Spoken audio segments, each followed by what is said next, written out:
Good day! For this video discussion, our group will be discussing item number 5 from problem set 1, item number 4 from problem set 2, and item number 1 from problem set 3. Each of us will handle one item and explain how we arrive at the answer. Our purpose is to make the reasoning clear, why each step is valid, what rules were applied, and how the conclusion follows from the given statements. Now, let us begin. In this question, we will show that if there exists at least one element for which a statement P of x is true, then it can't be the case that a statement is false from every element. We will use a proof by contradiction to demonstrate this. The statement we want to prove is, if there is at least one element that makes P of x true, then it is impossible that all elements make P of x false. In other words, the existence of an element that satisfies the statement is incompatible with the claim that no element satisfies it. In a proof by contradiction, we assume that the first part of the statement is true, which is that there exists an element satisfying P of x. At the same time, we assume the opposite of what we want to prove, which is that every element does not satisfy P of x. If these assumptions lead to a conflict or inconsistency, then our assumption about the opposite must be false, which confirms that the original statement is true.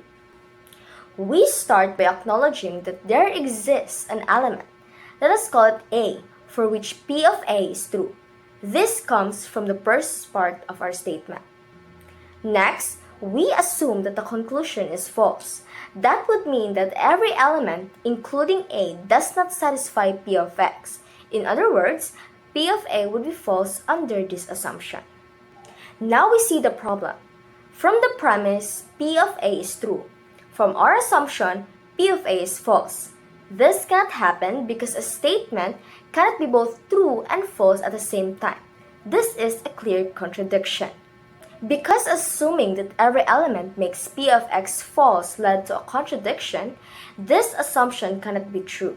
Therefore, it must be true that it is not the case that all elements fail to satisfy P of x. In simpler words, if at least one element satisfies P of x, then it is impossible for all elements to fail. This completes our proof. For problem set 2, which is number 4, I will explain how the set A, which contains the number 1, 2, 3, 4, 5, and 6, can be divided or partitioned using an equivalence relation. The relation we use is called same parity, which simply means grouping numbers that are either both odd and both even. So what is the equivalence relation? The equivalence relation we are using checks whether two numbers have the same parity. If the two numbers are both odd or both even, they are considered related. Because of this relation, the set will naturally split into groups based on whether numbers are odd or even. And now let's proceed to forming the equivalence classes. Using the relation, we form two equivalent classes. The first class contains all the odd numbers, which are the 1, 3, and 5. The second class contains the even numbers, which are the 2, 4, and 6. These two groups are what we call equivalent classes, created by the relation or what we call same parity. And now, let's proceed to our first condition, which is non-empty set. For a collection of set to be considered a partition, each subset must contain at least one element. In this case, the odd class has 3 elements, and the even class also has 3 elements. Because both groups have members, the first condition of a partition or non-emptiness is satisfied. For condition number 2, which is union covers A, the second requirement for a partition is that when you combine all the subsets, you will get back the entire original set. When we take the union of the odd and the even classes, we will get all the numbers from 1 to 6, which is exactly to set A. This means the partition fully covers the whole set. The third condition or our last condition, no overlap or pairwise disjoint. The last condition is that the subset must not overlap.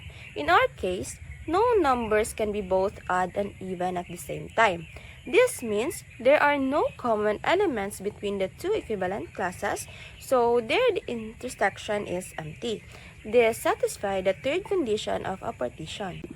For our conclusion, to summarize the equivalence relation or same parity, successfully partition the set A into two groups, which are the odd numbers and the even numbers. These groups satisfy all the three requirements of a partition. They are non-empty, they cover the entire set, and they do not overlap. Therefore, we can say that the relation partition the set correctly. Now let's move to problem set 3 number 1. In this item, we are asked to use the von Neumann construction to list the four natural numbers and explain why each one satisfies the definition of an ordinal. Using the von Neumann construction, each natural number is defined as a set of all smaller natural numbers. We have 0 equals the empty set, 1 equals the set containing the empty set, 2 equals the set 0 and the set 1, and 3 equals the set containing 0, 1, and 2. Why these are ordinals? Each of these sets is an ordinal because every element inside the set is also a set that represents a smaller natural number. This construction satisfies the two required conditions for ordinals. First, an ordinal must be transitive. A set is transitive if every element of the set is also a subset of the set. Or formally, a set A is transitive if every element of A is also a subset of A. In von Neumann construction, each natural number n is built as n equals n minus 1 union the set containing n minus 1. So all elements of n, which are the numbers 0 through n minus 1, are subsets of n. This confirms transitivity. The second condition is that the set must be strictly well-ordered by the membership relation of is an element of. In this construction, being an element of another number is equivalent to being smaller. So we have A is an element of B if and only if A is less than B. Since natural numbers always have the smallest element and the relation is an element of orders them naturally, each set is automatically well-ordered. In conclusion, the von Neumann construction defines the first four natural numbers as sets that contain all the numbers before them.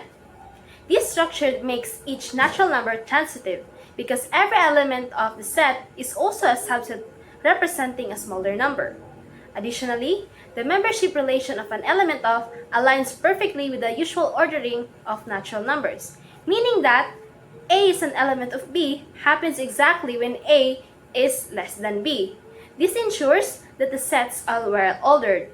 Because they satisfy both transitivity and well-ordering under the membership relation, we conclude that 0, 1, 2, and 3 are ordinals in the von Neumann constructions.